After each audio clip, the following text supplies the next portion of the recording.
Again, thank you guys for coming.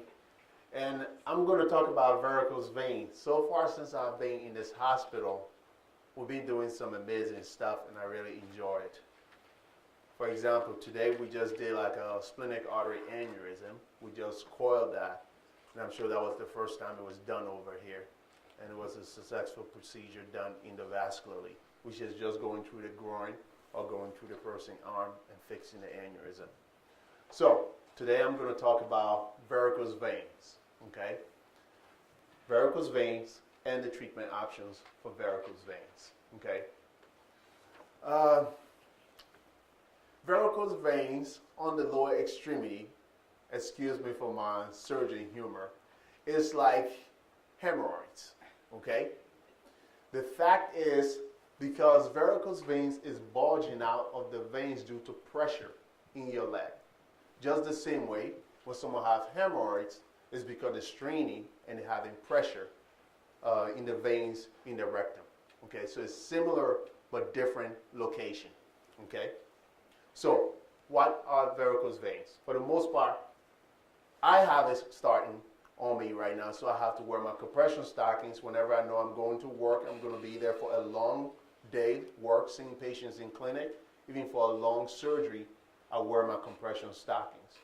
I know we all want to be cute, we want to be fine, but if you don't wear your compression stockings or elevate your lower extremities after a long day of work or just sitting down, the pressure in the veins increases, the valves in the veins get weaker, and you develop varicose veins due to reflux, which is back pulling of the blood down, because the vein take the blood away from your body to the heart, the artery take the blood from your heart to the body.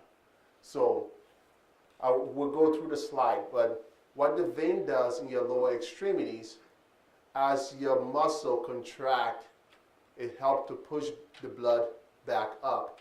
But the veins in your extremities, they have valves, okay, which you guys are going to see.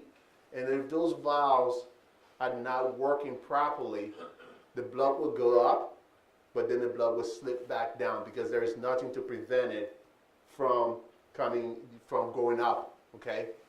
So, varicose veins, enlarged veins that can be blue, red, flesh, or color, okay? So if you look at them, each person have a different type of color of their varicose veins if you look at it carefully, okay? Varicose veins, what you need to know too, is different from spider veins, okay? Because if this, and it all depends on the size of the vein, okay? If it is 1 millimeter, less than 1 millimeter, you can call those telangiectasia, which is the same like a spidery-like veins. If it's like 1 to 3 millimeters, we call those reticular veins, okay? Greater than 3 millimeters, we start classifying them as varicose veins. And they become more like problematic, okay? So, again, they are often raised above the skin and legs and look like twisted, bulging cords. And you will see, it's like everyone is different, okay? You will see some people like small, some big, some, even like today we had a patient, a young guy, he's only 49 years old, and his varicose vein are bigger than my fingers. The thing is, I tried to remove every one of them, and because he was bleeding from it, we had to do it in sessions. So we just did a little bit today, and we're going to reschedule him to come back and then do the rest. But the fact is, he has to wear his compression stockings. Again, we all know the summer is coming. I know you want to show your legs, you want to go out jogging. It's a good thing. But once you get back home, elevate your legs, and you cannot sleep with those stockings, please. Because I was talking to someone who said, oh, I don't wear it during the day, but I wear it at sleep. You don't need it at sleep because you already at rest and you are flat. So you don't need to wear it during when you are about to sleep, okay? So moving on. So, again, background knowledge, varicose vein are more than just a cosmetic issue. So there are some people who want you to do it because, oh, oh, my legs, I want my legs to look good. I have to go on vacation and everything. And I tell them, you know what?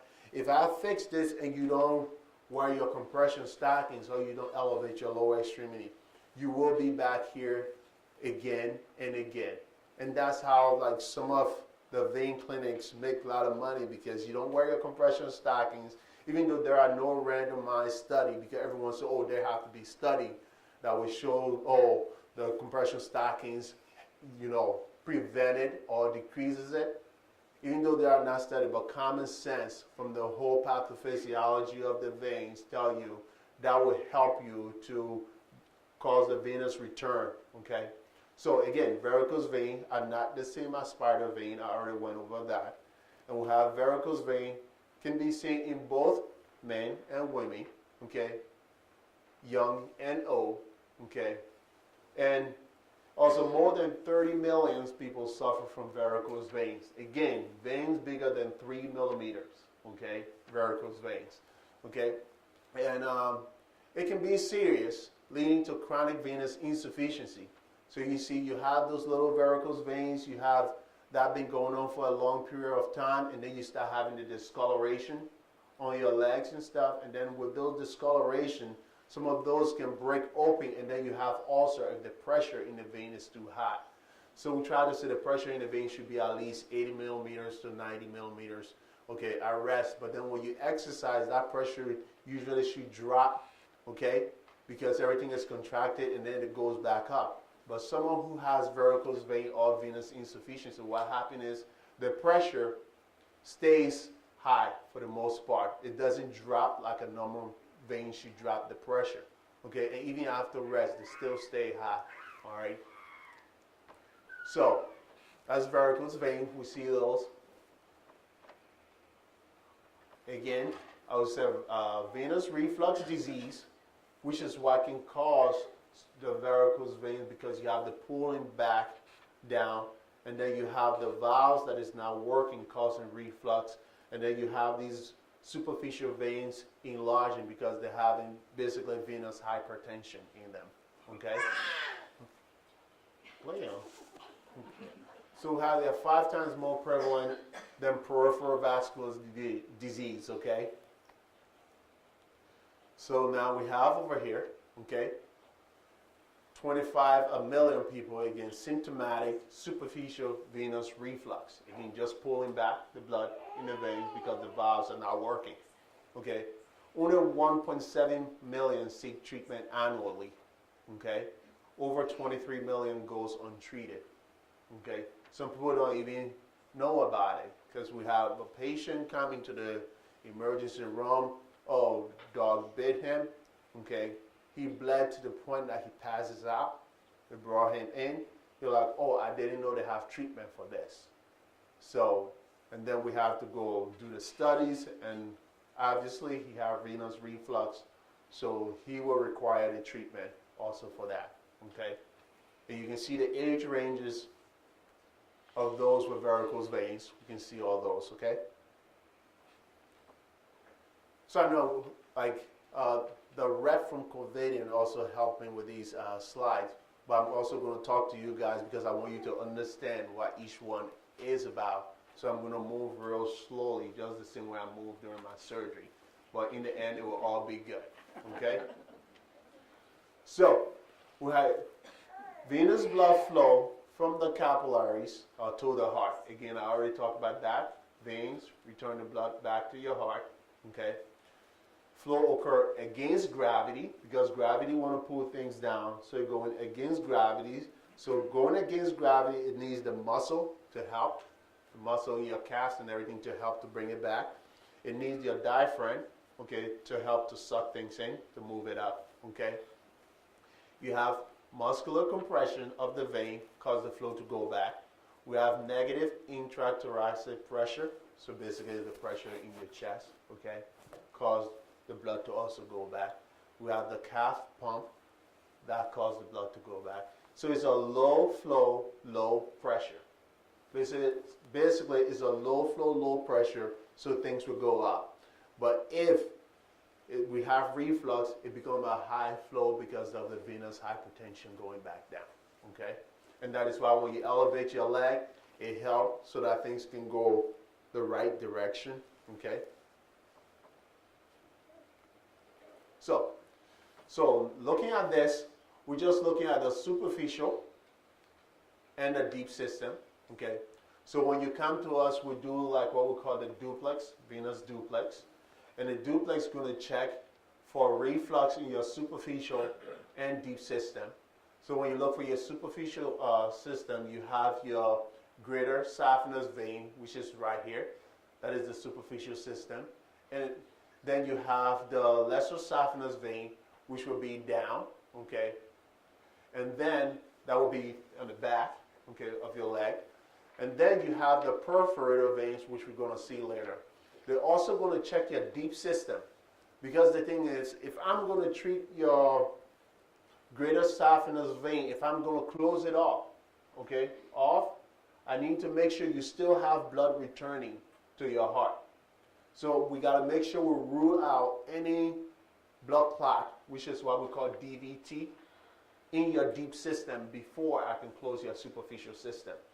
Because if your deep system is closed off, and I close your superficial system, that means the return blood has nowhere to go. So now you start having this leg swelling that just continues to increase because it has nowhere else to go. So I got to make sure your deep system has no clot in it, which is what we call DVT, and your superficial system has the reflux before we go ahead and do our procedure. Okay? And then we have another veins. So this is what happened. The valves help to take it off. If you have reflux, then it go up and falls back down because the valve does not close for it to stays up and goes up. Okay? So, and now we have the perforator veins which connect the superficial system to the deep system. So it's a one-way valve, okay, between the perforator veins. And if that valve is not working properly, then we have pressure moving from the deep system also going into the superficial system, and that will also cause you to have varicose veins. So then we have to go and close your perforator veins because it's not working. It should be taking the blood one way into your deep system. Okay, this is what all this is saying. So increased pressure results in greater saphenous vein valves failure because the pressure is going backwards. And then you have additional vein branches become varicose, and you have further greater saphenous vein incompetence and dilation. Let me know if I'm going too fast, okay? Because I want you guys to understand it. So this is the perforator system. You see how the valve is? So the blood should just go from here, in here, and this should push it up and take it up. But if this is not working, the blood don't go from here, and you start having blood coming from here, going this way, and this increase the pressure in this, so this valve to stop not working. And then you also have reflux, okay? So, what are the risk factors? Gender, even though we have it more in females, mainly during your pregnancy, you also see that it gets worse. So I will see some young people come in and say, oh, you know, like during my pregnancy, it gets so bad, you know, and everything. So that is what happened. Then you have age also. Older, your veins also have been working for many years, you know. You are those who also work, you know, standing most of the time.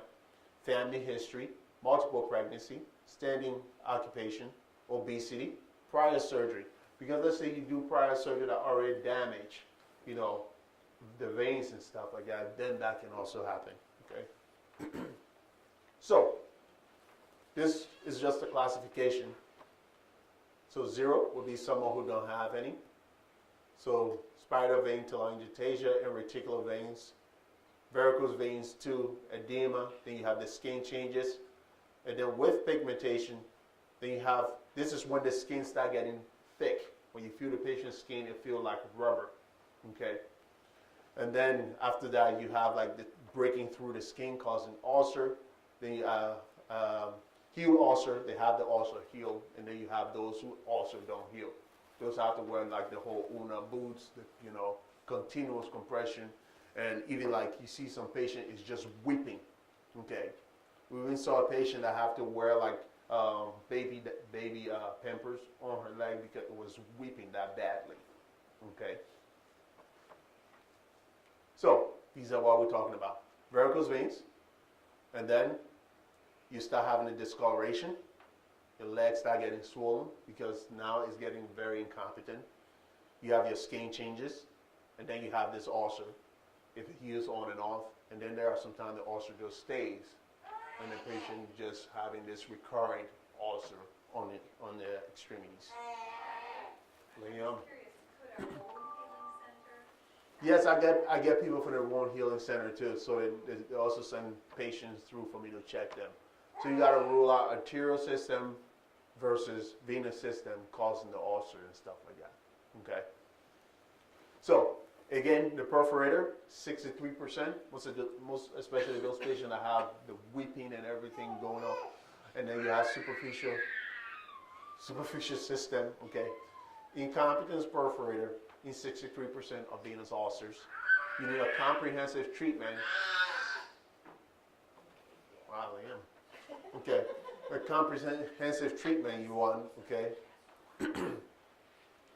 So, now you have your varicose veins. So these are the symptoms the patient have. They have the veins, they have leg pain, itching. Some people will itch until it forms like an ulcer because it itches so much, you know.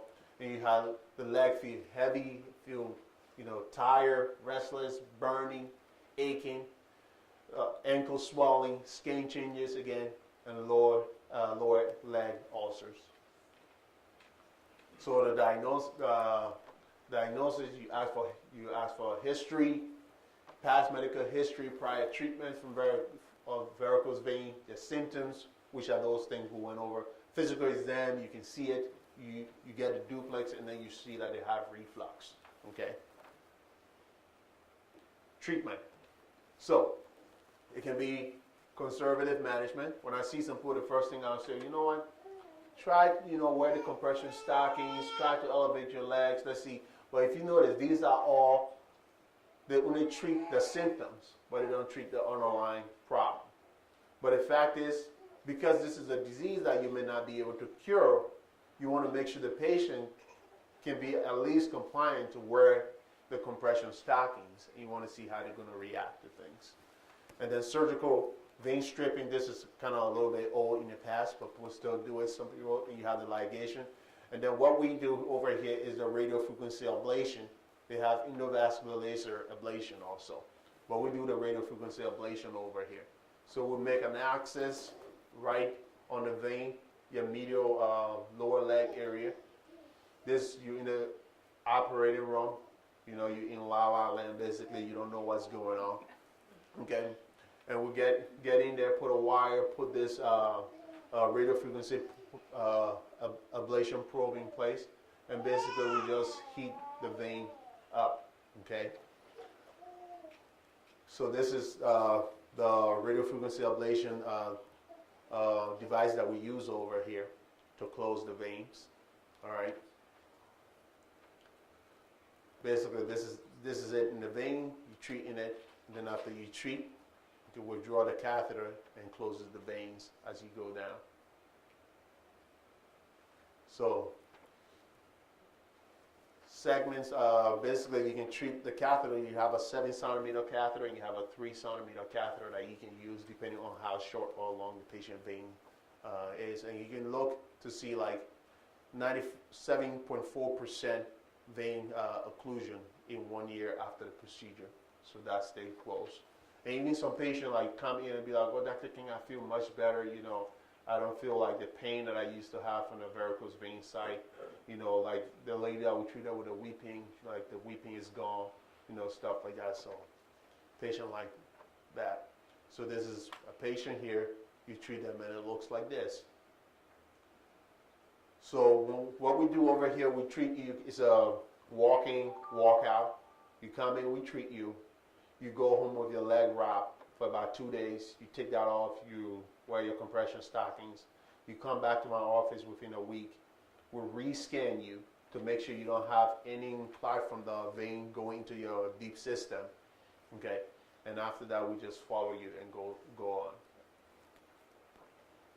Okay? And this just telling you patients treated with the closure device. You know, this is a randomized study that they did and showing that you follow these patients, and this is versus the laser. So the device we use over here, your pain basically is very low compared to the laser, which is you have some pain from the area, and the bruising of the varicose vein of the greater saphenous vein that we close is also very low on the bruising versus the laser procedure. I'm trying to make it as simple as possible so you guys can really get it. And then if you look, ecchymosis basically is the same as like bruising discoloration. That is also with the radiofrequency ablation versus the laser is also lower. Moving on again, bruising tenderness is just showing you. So contraindication, this is the main thing. Thrombosed vein segments to be treated. So you don't want to treat the vein when it's already closed off. Okay.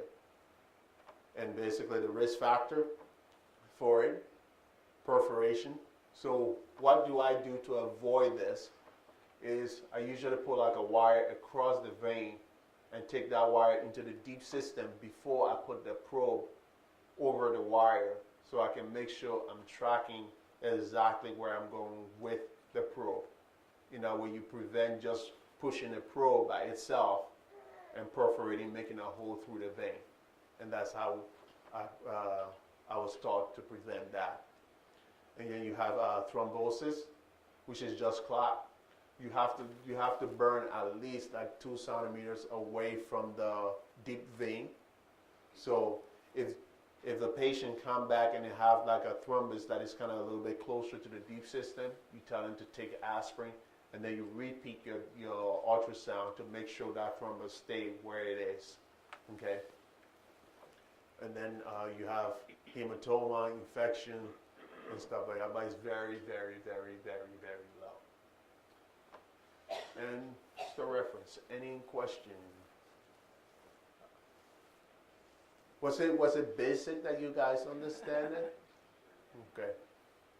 So spider veins are not a precursor to varicose veins. They're totally different. I will say like it's a leading stuff.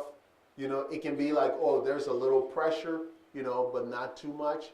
But the fact is, if you see those, you should know that your vein itself has some I would say incompetency with it. So you want to make sure you still follow through with things, elevate your legs, even though you were still going to get it all closed up, you know, with the sclerotherapy and everything, but you still want to make sure that you do like the whole compression and stuff like that. That's what I would recommend. What compression socks do you recommend, and where would you get them at? So they have the, how you call this, the medical store. Northern Illinois Home Good. Medical Supply. So when a patient comes to me, we'll write them a script, because some people say, oh, when I get 30 to 40, it's so heavy, including myself. Like my first year of training, one of the rep gave me compression of 30 to, and I'm telling you, I had problems. I wore it and I was like, oh my Lord, you're kidding me. This is very, very hard to put on. And so usually I try to give my patient at least 15 to 20 that is like bearable. You can put that on. But I mean, it's not like you get them at Walmart or. I don't know. I don't know if they are Walmart or Walgreens. I don't know. They might be there. You can buy them at the 20 to 30. You can get it at Walmart. Okay. Higher is better, probably. Higher is better, but it's hard to put on too. I'm not gonna lie to you, because you know some of the older people, they say, oh, including my fingers to put it on. You know, it's hard. So usually I tell the guys, help her, please. And You know. is that just up to your knee then, the compression side? Is it like how is it? So it also depends. If I see that the patient has varicose vein climbing on their thigh, over, I'll tell them wear thigh-high compression stockings. Okay, like for example, the young gentleman that we see with varicose vein all over, I'm telling him you gotta wear it all the way up. So he's wearing like waist high sometimes. This guy, you know. Or if you do have the spider veins, then you should be wearing the compression socks. I would say you should still be wearing your compression stockings. About like what, like 20 to 30? Or Yeah, I would say like 15, like because I usually give I think 15 to 20. That's why I tell my nurses to get. I don't really have bad vein because I noticed. I think it was like last year I noticed because as you can tell I'm very dark, and I look at my leg and I'm like, oh, I see a little budge on it. And I'm like, oh, them tell me I'm developing varicose vein already. So I'm like, no, I'm not playing.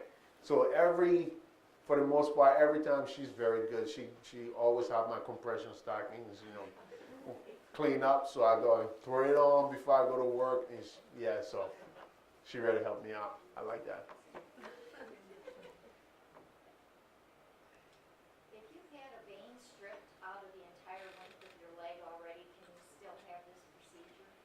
No, because the thing is, I'm thinking if they strip your greater saphenous vein, it's not there for me to close up already. So I would say what you need to do is like wear your compression stockings, and if you have some bigger veins, what we also do is like we go ahead and we do a stab phlebectomy. So I go ahead and make incision over that veins.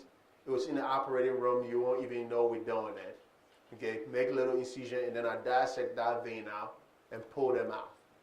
Like this guy, like I did 15 of them on his leg today, the small incisions. And they come and be like, oh, it feels good. They stand up and then look. They're like, oh, it's not there anymore. But I'm like, at least you still want to wear your stockings. Most especially if you have a long day of work. Like you see a nurse say, oh, I work 5 days a week. Okay, I already have full vein procedures performed at another facility. Okay, and I ask her, okay, so why are you not wearing your compression stockings? You already have 4 procedures performed. You at work, you wearing long pants. You are not showing your legs at work, so why can't you just wear your compression stockings? So I basically say, okay, you know what? Wear your compression stockings. I will see you in 3 months. And then if you have those veins, I'll make the incisions over it and pull it out. Do shoes affect the varicose veins? Like what shoes you would wear? No, I don't think so. Okay. I don't think so. When you say elevate your legs, how long, what time frame should you elevate them for? 15 minutes? I won't say a time frame. I would just say, for example, you're sitting down. Okay, after a long, it doesn't hurt. Just put your leg on something. Just that little time will help you to keep the blood heading down upwards, basically. But your legs are elevated. You're helping with the compression and all. And I just think it's helpful.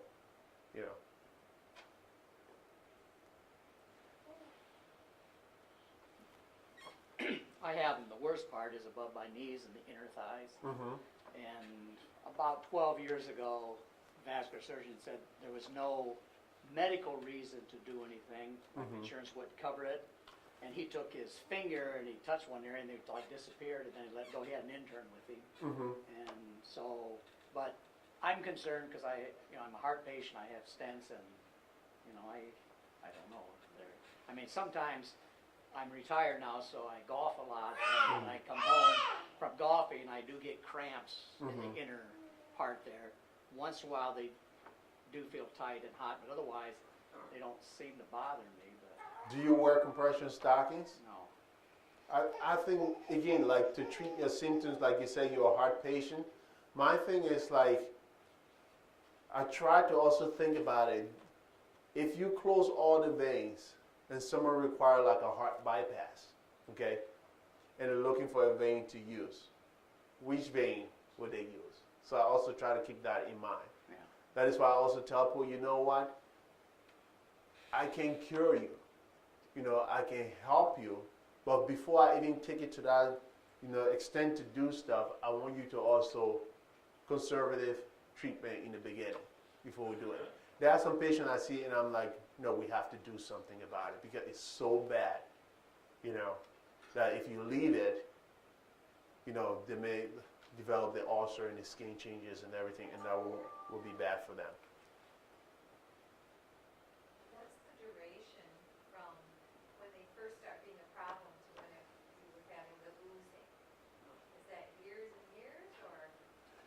I think it also depends on how severe it is, okay? Because just the same way, like, you can have cold, and I can have cold, but we all react differently. So it all depends how the person's veins react. Like for example, you can see arteries, and they are completely different. So I cannot really tell you the exact time frame of when it turns to be severe, you know. But I would say for the most part, you want to make sure from the beginning when you see it, you want to nip it in the butt and start doing the appropriate thing for it. I'm sorry, guys. Is there treatment for spider veins? Do you treat those? I don't treat spider veins over here right now, okay? So, like, they do the whole sclerotherapy thing on it, you know, they inject it with, you know, and that goes away. You know, even my sister had it done. She's like, goes away. Are you going to do it? I haven't started doing it yet. Will I do it in the future? Yes, I will. Yeah, but not yet. Does insurance pay for that, or is that just? No, that is out of your pocket. Yeah, including the varicose veins. The insurance do cover it. That part. Yeah, they do. They really don't cover the spider veins, right? No, they don't. But when if they go from spider to varicose, then what? Then the thing is, like, if you notice, like, insurance company, you have to be really, really sick before they do something about it.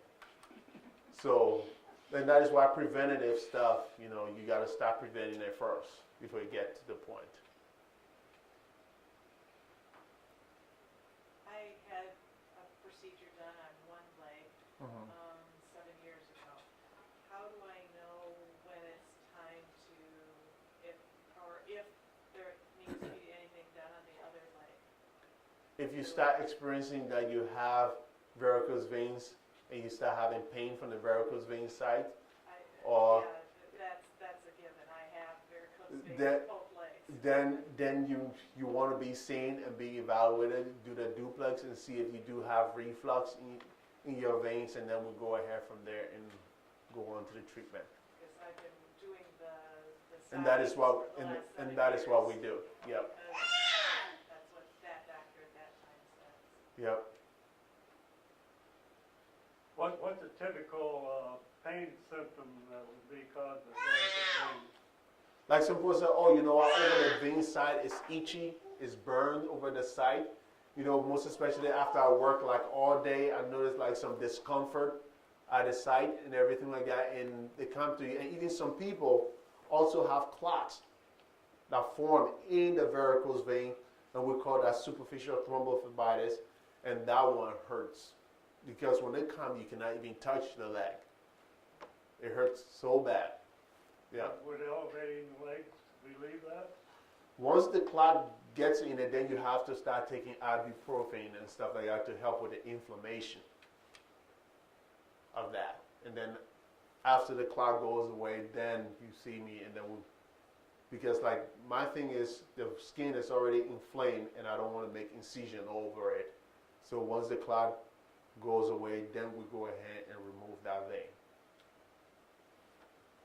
What is phlebitis, and is that due to varicose veins, or is that The something superficial thrombophlebitis, what happens is like those that have the varicose veins, they have clots that form in the veins.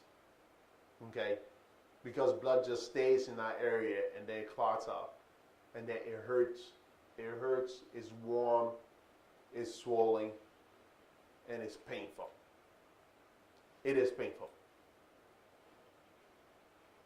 What aspirin is that? For the most part, you like ibuprofen, anti-inflammatory drugs, you take those for the inflammation to go away.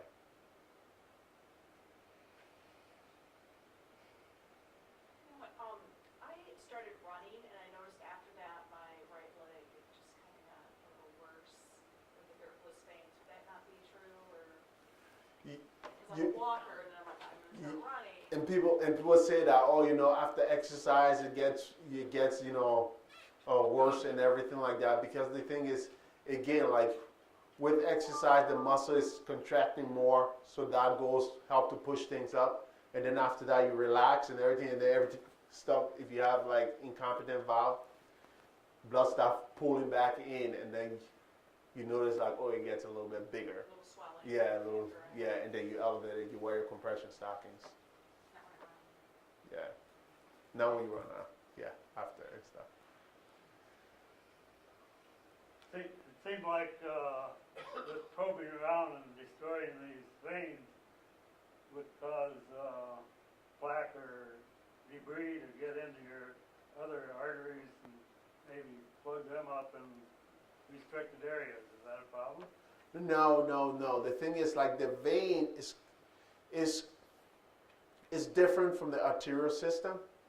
Okay, and what we try to do is, like, you go in and you close the vein. You just work on the vein. You don't touch the artery at all. If you come in and I close your artery, you are not going home. Okay. We take you back. We take you to the recovery room. I don't think I will even get home. They will call me and tell me your foot is blue. They will tell me you are in severe pain, and it won't be a good thing for you. So we don't close the arteries. We don't touch the arteries. Well, veins returning blood back to the heart, so it's got to be in the system, doesn't it? The venous system is completely different from the arterial system because the vein they have the same layer, but the vein have thin layer, okay? The wall is very thin. And you get out of the vein system, the blood goes to the heart, and then as it comes from the heart is the arterial system, which is completely different, and take the blood to your body, to the rest of your system. If you have a connection between the vein and the artery, that's what we call a fistula, okay?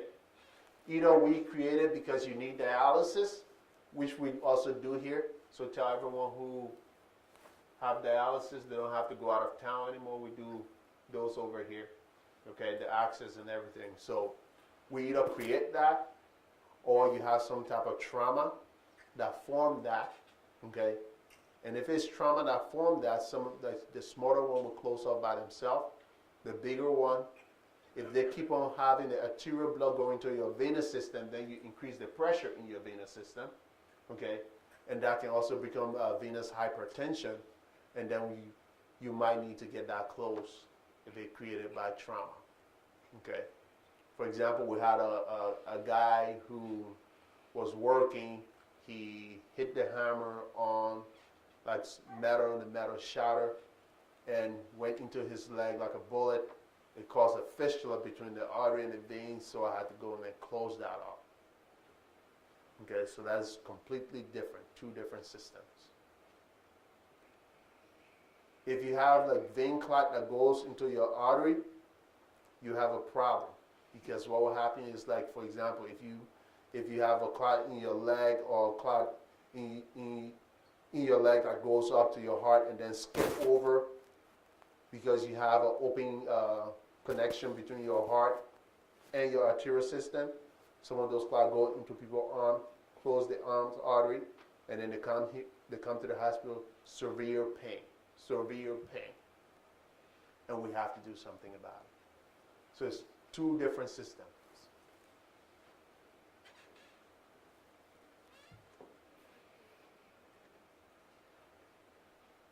Question. Going one, going twice. Go ahead. The discoloration Mm-hmm. that happens, at what stage is that in the? That is the discoloration. So it's like 4. Is it 4A?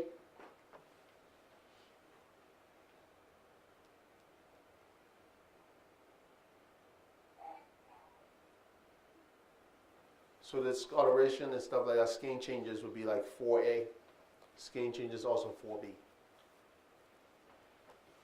So this is kind of you really getting there, and then after that you start going to the ulcers and everything.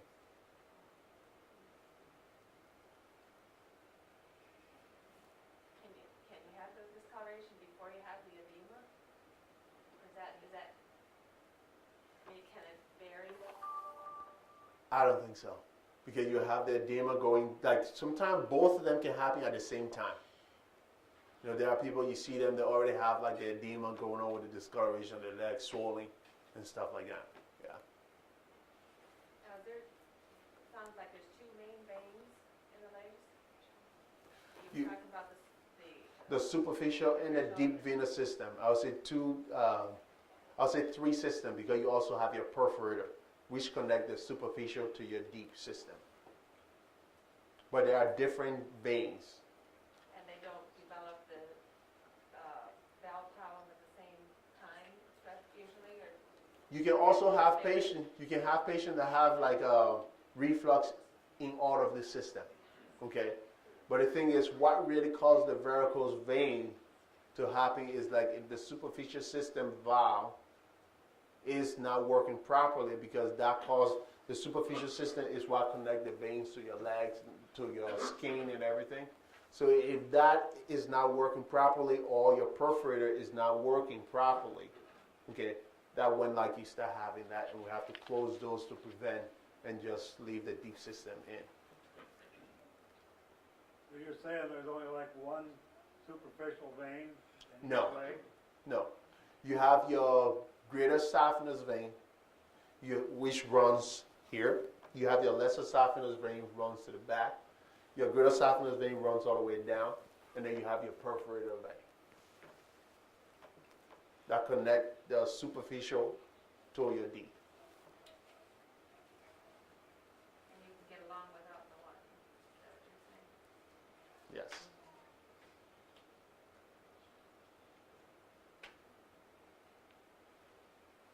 So the one that I had the blood clot in, Mm-hmm. that can return.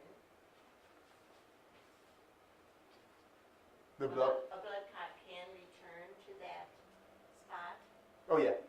The thing is, once you have a history of blood clot, you always are susceptible to having more. Yeah. Compared to someone who did not have it. Going once, going twice.